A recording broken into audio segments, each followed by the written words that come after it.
Hi, this is Zibby Owens, and you're listening to the award-winning podcast, Moms Don't Have Time to Read Books. I'm also the host of Moms Don't Have Time to Lose Weight, and I'm the editor of the anthology, which you should run out and buy, called Moms Don't Have Time to, a quarantine anthology. All proceeds of that book go to COVID-19 vaccine research. And I'm the editor-in-chief of Moms Don't Have Time to Write, a new publication on Medium, and we're accepting submissions, so please send your personal essays there. And if all that isn't enough, you can follow me on Instagram at Zibby Owens, and my website is zibbyowens.com. Okay, now back to this amazing podcast. Today's episode has been sponsored by the Tract app. Try Tract for 1 free year when you use promo code Zibby at checkout. Why would you use Tract? You can have active screen time you can feel good about. Tract is empowering kids to discover new interests, think more creatively and independently, and maybe even turn screen time into a healthier household habit. It includes peer-to-peer learning with classes taught by accomplished teens and influencers for kids ages 8 and up. It enables kids to explore new interests through fun, thought-provoking classes designed to teach college-ready skills, and allows them to connect with like-minded peers from around the world through clubs and trivia. You can also plant a tree through One Tree Planted, protect the coast through Surfrider, donate a meal through Second Harvest, and other philanthropic initiatives. Check out the Tract app on the App Store, tract.app. Jessica Winter is the author of The Fourth Child, a novel. She is also an editor at The New Yorker. Her writing has appeared in The New York Times, The Guardian, Book Forum, The Believer, and many other publications. She lives in Flatbush, Brooklyn, with her family. Welcome, Jessica. Thank you so much for coming on Moms Don't Have Time to Read Books to discuss The Fourth Child, a novel, your latest book. Thank you for having me, Zibby. It's nice to be here. Yeah, it's my pleasure. So for listeners who aren't familiar yet with The Fourth Child, could you give a little synopsis and also talk about what inspired you to write it? Sure. I would say that the book is a love story about a mother and her 2 very different daughters, one of whom is her biological daughter and the other is adopted. The mother's name is Jane. She's devoutly Catholic. She falls pregnant in high school and she gets married and she has 3 kids in quick succession. And as her kids are entering their tween and teen years and becoming more and more independent, she starts to feel this restlessness. This is bringing us up to the early 1990s. And her restlessness drives her toward 2 pretty fateful decisions. One is that she adopts a child from Romania named Mirella, and the other is that she becomes active in a local pro-life organization. The idea for the book came to me about 6 years ago. I had just had my first baby, and I was thinking a lot at that time about reproductive rights, and I was also thinking a lot about attachment and attachment theory. I was reading a lot of the writings of Donald Winnicott. And in this strange way, these ideas that were kind of bouncing around in my head started expressing themselves through these characters. And I went from there. Wow. You had a lot. You had like full-on excerpts from some of the attachment. I was like, am I supposed to be learning from this attachment parenting? Did I like forget? I don't know. I'm like, what should I be taking away? Oh my gosh. I hope I didn't mess things up. But You did not. You did not. I mean, Winnicott was just an extraordinary thinker. He was a visionary, really. So much of what we understand about children and how what we want to foster as parents now, so much of what we get from contemporary parenting experts actually comes from this person who was born in the late 19th century. The idea of validating a child's emotions so that they don't become codependent, that's Winnicott. The good enough mother, the idea of a transitional object. What else? Oh, the sacred importance of play. That all of those ideas come from Winnicott. And he's such a delightful writer. It's just really fun to read his stuff. He has a book called The Piggle that's just this long description of a small child. But no, you did not screw anything up. You didn't read Donald Winnicott, and you can read him at any age. He's just wonderful. I did read like a bazillion parenting books at the time, which I remember doing jury duty when my twins were, I don't know, not sleeping. Not that they do now. Well, actually, one of them does. But I went to jury duty with like 10 parenting books on sleep. I was like a parody of myself, actually, if I could like look back on that moment. And all I did was like take notes, and of course, nothing worked. My daughter still never sleeps, and she's 14, but almost 14. Anyway, we are all parodies of ourselves, right? When we're parenting. It's like a joke. It's all like a joke. Well, I found it so interesting in your book how you described even just the process of Jane's, how she includes religion in so much of her life and sort of the role of religion as it courses through, and even like how it sort of ends up with what they think is this like missionary trip. And she comes back, of course, like a child, or how her other children had thought of it, or how her husband had sort of presented it at the time, and sort of the way that religion courses through the book. And I was hoping you could just talk a little more about that.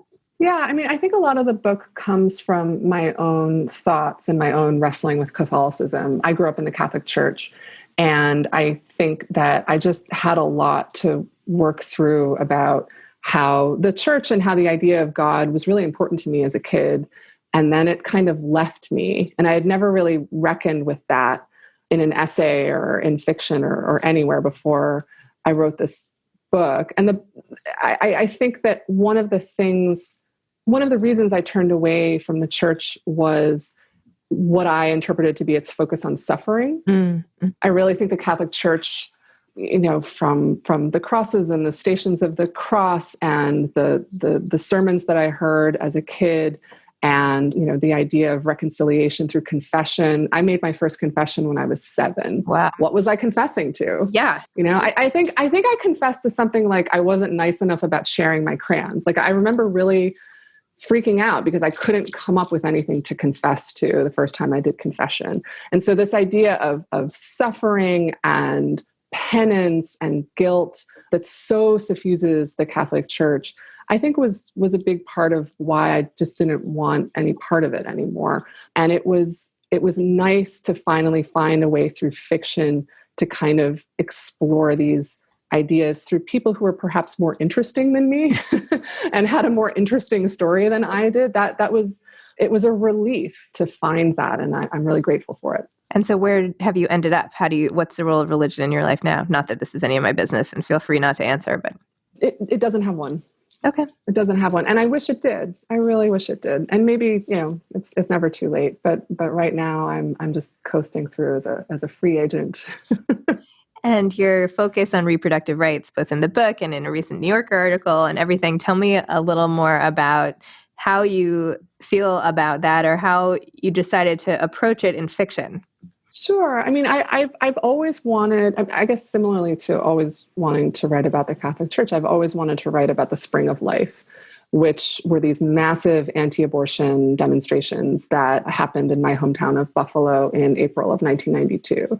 And it was a really big deal. I was 15, so I was just a hair too young to participate in any way or really be deeply knowledgeable about it at the time.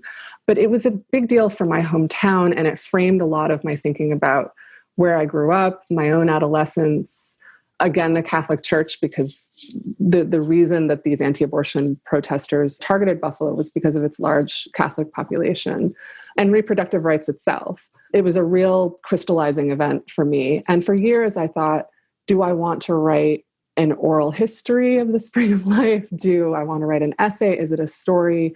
And I came to writing fiction very late. I started writing my first novel in my mid-30s.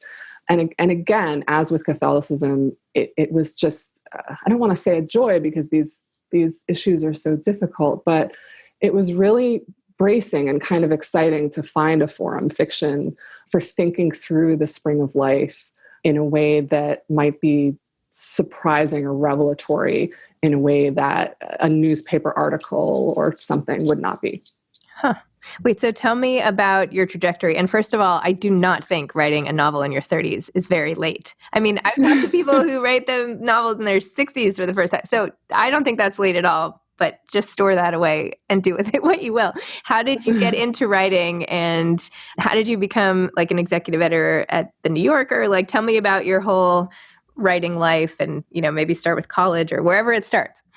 Sure. I mean, if you'd asked me when I was a teenager what I wanted to be, I would have said a doctor writer. A high school teacher gave me the book Down from Troy, the memoir by Richard Seltzer. He was a surgeon. He died a few years ago. And that had a big influence on me. Probably a bad influence because Seltzer had this big, ponderous, kind of sentimental style that I now find kind of unbearable. But his career it sort of provided an accessible role model. And it turned out, as I discovered in college, I just wasn't a good enough student to do the doctor part. I've never thought of myself as a particularly creative person. I think I was attracted to criticism and reporting and journalism and editing because to my eye, in each of those disciplines, the primary material is already there for you, right? Like if you're writing a work of criticism, you have the work of art. If you are reporting, the story is already there and you just have to tell it as truthfully and fairly as possible. If you are an editor, the writer does all the hard work and you just help them, make a good piece even better. And so fiction was scary to me because it felt more like a blank page. It felt more purely generative. And so once I did find it, it was just thrilling to find a new way to write. But backing up, I always wanted, I think I was always like a magazine person, or I guess a website person, but websites weren't around when I was a kid. I remember when the Barnes and Noble opened up on Transit Road when I was 14, I would just spend hours in the magazine section, like pouring through all the magazines. Like they had zines, like zines were big in the early 90s and they had all these obscure journals. And I was fascinated by this whole world out there of people making these beautiful objects. And I didn't understand the production process. I didn't understand how did the writer know exactly to write that many words to fit on this page? That's amazing, which is obviously totally naive and silly, but I was always so intrigued. And so I think maybe I just came out of the box kind of factory assembled to make magazines and make websites. And so that's always what I did. I worked on newspapers in college. My first job out of college was at the Village Voice. And it just kind of went from there pretty organically. And what happened after that? I went to London for a few years to go to grad school. I came back and I worked at the Oprah magazine. I ran the front of the book, and then I ran the back of the book at Time. And then I went to Slate, and then I went to the New Yorker. And I would love to I think that young people just starting out, they want to hear from the old folk that there was some master plan. And if you just map the template onto your own life, you can get to the magazine you've always most admired in the whole world. And, oh my God, I can't believe I work at the New Yorker. But there is no master plan. You do one job and you do the best work that you can, and you make connections and friendships, and that leads to something else and something else and something else. But I never had a map. Yeah, those don't exist. I feel like the people I knew starting out who were like, I'm going to do this, this, and this, like those things end up not working out. And the people who are like, I'm not sure, but I think I'm going to go this way, end up having these windy roads that take them interesting places. So yeah, I think even the question, like, what do you want to be when you grow up is like, forget it. Like I've had like 57 jobs. Who knows what do you want to be this week? I just changed my job. Like what, who knows? So what is it like, just because I'm sure people would be interested in knowing it, because I'm interested in knowing, like, what is it like to be an editor at the New Yorker and have like all this amazing talent and then be able to work with from the writers and then also get to write for them yourself? What is it like? I mean, it's incredible. The vast majority of the work that I do is on the website. Occasionally I'll do a print piece, and it's amazing. It's incredible. And like the most amazing part of it, I think, is the young people at the New Yorker, because they are just as smart and just as wise, and their ideas are just as vibrant and exciting as like the old folk. I mean, that's the best part of it for me, is working with the people who are the future of journalism, who are so much smarter than I was at that age, and probably smarter than I am now. That's what I mean, especially in the pandemic, just working with that kind of talent is really helping me get through my days, certainly. And it's just incredible to be surrounded by people who hold themselves to such high standards and who are so kind and helpful and collegial about holding themselves to those kinds of standards. It's not cutthroat. It's not, people trying to outdo each other. It's people trying to outdo themselves together. And that's a wonderful thing. That is a wonderful thing. I loved your recent piece, by the way. Wait, I have to find it here, on It was called Stealth Kids Movies for the Era of Quarantine. And I know this wasn't so recent, it was a year ago, but having lived through all of these movies. A very long year ago. I just want to read this because it was so funny. I recently told my 5-year-old that she could no longer watch her favorite Adam Sandler trilogy, which she discovered on an international flight when parental inhibitions were low because, as I put it, our Hotel Transylvania subscription ran out. She accepted this response with stoic grace and utter faith in my trustworthiness. Now, though, we are entering our second week of quarantine with many more likely to come, and I suspect that boredom, discomfort, and screen temptation will lower the bar in the manner of, say, an international flight the last 60 days. Remember when we thought quarantine would only last 60 days? Yes, if we were young. I mean, were we ever that young? Exactly. So what ended up happening? You list so many funny movies, and I have a 6-year-old and a 7-year-old and also twins who are older, but I'm like deep into all these shows. So this was like, music to my ears, this piece. Did you end up watching what was the update on this after surviving a year of quarantine? They have continued to have forgotten Hotel Transylvania. Okay. I have not had a Hotel Transylvania request, which is good. A relief. Yep. I mean, it's kids' TV and kids' movies are just so much better than they were when I was a kid. So the job of, okay, just sit here for an hour while, I clean the kitchen. It's just so much easier now to feel kind of good about whatever they're watching. They had a Bluey phase. Right now they're into Waffles and Moki, the Michelle Obama puppet show. Oh, we have not seen They're really into that right now. Yeah. Waffles and Moki. What else? Yeah, I mean, they have phases where they'll just watch one show over and over and over again. And then one day, like a light switch flips. Yeah. And they want to know. And sometimes I don't even know how they're learning about this stuff. I mean, the Netflix algorithm is a little bit diabolical because it automatically plays trailers for the next show and they get super interested in the trailers because the trailers are really good. But yeah, I mean, what I've decided is during the week, we have a no screens policy. I instituted this in June. No iPad, no TV, nothing during the week. And I have mixed feelings about this because it's nice, it's prescriptive. The kids know that they can have a binge on the weekend, but the problem is the kids have a binge on the weekend, right. And they just want to watch TV all weekend. So I don't know. I might fine tune it a little bit, but right now that's where we are. I have not done as good a job with that. We still have screens during the week. I don't know. I feel like my kids are now so into YouTube and like playing Roblox and things like that I would rather they watch TV like in the old days. I'm terrified of YouTube. Yeah. Just absolutely terrified of YouTube. It's really My son does watch Subways coming in and out of the station on YouTube. There's this whole community of like Subway watchers. Interesting. And the videos are super wholesome. They're just, the commenters are like, good job with the C train today. It's just it's like the most wholesome, like Andy Warhol movie. Wow. It's like nothing happens, but he enjoys watching those. But I watch him like a hawk when he's watching YouTube because I'm so afraid of what might pop up. Yeah. It's not good. Not good. And it's not a way for me to like, run off and take a shower or something. Yeah. Because like I'm like hovering over him, which I'm sure he loves it too. And how do you know? So I heard about this latest book originally a while ago from Ruman Alan. How are you guys connected? How did I meet Ruman? We did a podcast together years ago. We did an episode of Mom and Dad Are Fighting together. And then I think he wrote for me, and his kids are slightly older than mine. And I remember. I mean, one time I ran into him at the playground. We go to the same playground a lot, and it just kind of went from there. But I really admired his first book, Rich and Pretty. And I think I wrote a very brief little squib about it when my first book came out, and I've enjoyed watching his career. Yeah, it's a real treat to become friends as well. So tell me a little more about your process of writing this book.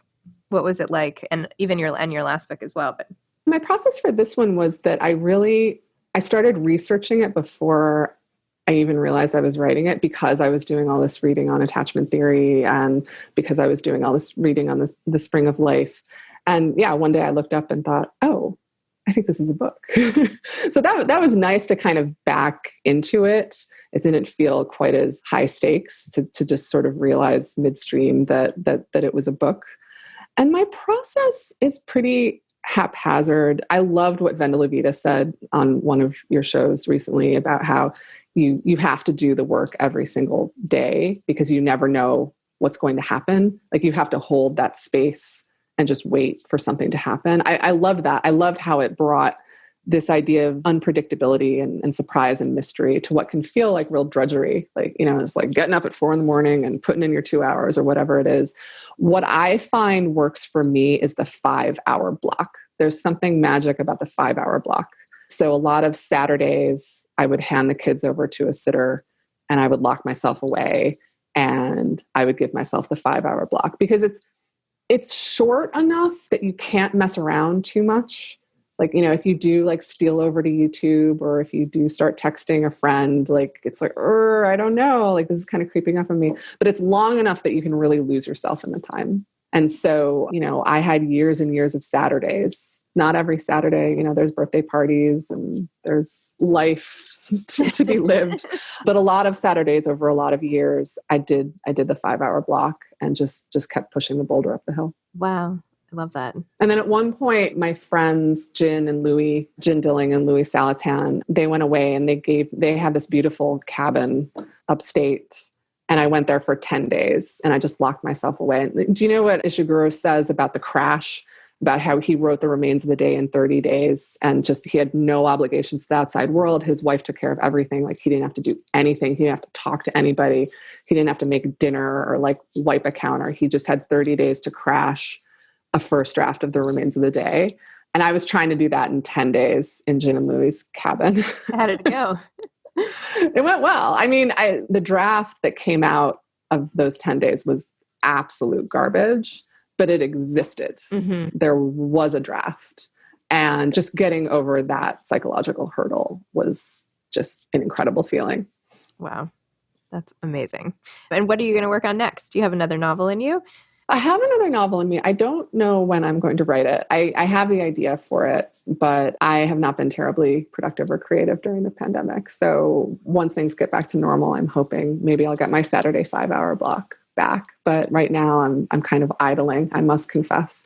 And I feel sheepish about saying that out loud, but I also want other people to hear somebody saying this so that they feel okay if they're having the same kind of frustration than I am. I hear that over and over and over again. Oh, good. You are not alone in how you feel about it. And there is no pressure. I feel bad sometimes asking the question, like I'm putting people on the spot, like you have to have something in the works or ready. And I don't mean it. It's just some people do have stuff. So I don't know. I just like to know, like, even if it means, my next plan is to like go to the park with my kids, like amazing, great. I don't know. I just like to know what's next. Like what's on the... That is the extent of my plans. That's yes. Great. This weekend, we've got a birthday party and there's a new playground that just opened up in our neighborhood. Like those are the extent of my plans. And that's okay. I mean, it's nice to just, it's prescriptive, which I think is a word I used earlier in this conversation. It's focusing to just tell yourself, this part of my life has to go on hold for a little while. And now we're going to go to the Mr. Softy truck together. It's nice. But I do look forward to the day when it comes back. Definitely. And what advice would you have for aspiring authors? Oh my goodness.